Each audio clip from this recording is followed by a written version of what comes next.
ఎట్లా రాసి పెట్టుంటే గట్లయితుంది. బుగ్గులు వదిలి ముందుకు అడుగులు వేయాలి అంటారు లీడర్లు. కానీ పాపం నిన్న పొద్దుగల లేచి ఎవరి ముఖం చూసిండో మంత్రి వివేక్ వెంకటస్వామి సారు జర్రంతల గండం బయటపట్టిందంటే.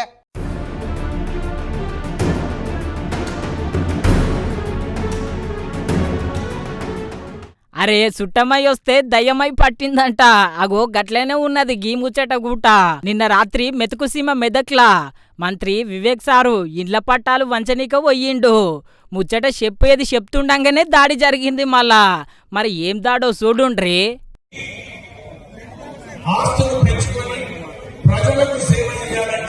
చూసిండ్రు కదా మొక్కజొన్న బుట్ట ఎట్లా విసిరిండో.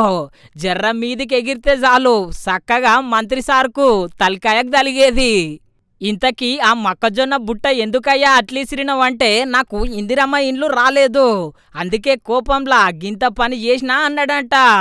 అయినా మంత్రి మీదనే మొక్కజొన్న బుట్ట ఇసిరితే ఊకుంటారా చెప్పుండ్రి కార్యకర్తలు. జర్రసేపు బడిత పూజ చేసి ఇంకోసారి ఇట్లా చెయ్యొద్దు అని చెప్పి బాగా బుదికరించి సాగనంపిరంట.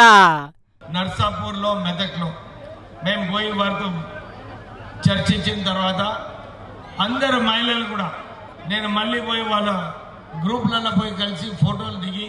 అయినా జర పైలం మంత్రి సారు పథకాలు అందనోళ్ళు జర పగ మీదనే ఉంటారు. వాళ్ళందరికీ పథకాలు అందుతాయి అని చెప్పాలి.